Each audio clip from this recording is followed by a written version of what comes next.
Straw Dogs, believe it or not, is a film I actually have in my Blu-ray library, mostly because I found the story it tells to be interesting in an off-the-beaten-path sort of way. The beats do exactly what they're supposed to do, but I wouldn't have expected anything less given that this film is a remake. So oftentimes the screenwriter will just pull the beats directly from the film he or she is copying, which might seem like cheating, but in cases such as these, I think it's usually the best way to make sure things aren't screwed up too badly during the writing phase. Then there's the casting, directing, and even the acting. And maybe that's where people have their issues with this film. Now, I thought casting went pretty well for this one. James Marsden plays the anxious, peacemaking fish out of water fairly well, in my opinion, here. And we should all know by now that Alexander Skarsgård knows how to play a charming douchebag, right?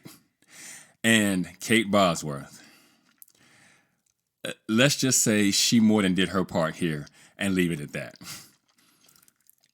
What makes this story truly work, in my opinion, is the steadily rising tension, including a few what the F moments that leads to a predictable yet fairly astonishing climax, especially if you haven't seen the first film. All things considered, I think this film gets a bit of a bad rap, simply for being a remake.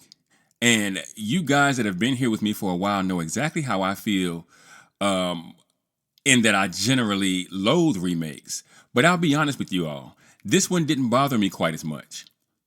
Because I think every once in a while you get a breakthrough acting performance, or maybe exquisite direction, or even an upgrade in filming technology that makes a film worth remaking. Look, I've seen the aggregate scores for this film, and I think they're a bit heavy-handed, if I'm being honest. Because while I'm not here to tell you guys that this film is a masterpiece, by any means, I simply contend that the film works at a base level and isn't nearly as bad as the Rotten Tomatoes scores might indicate.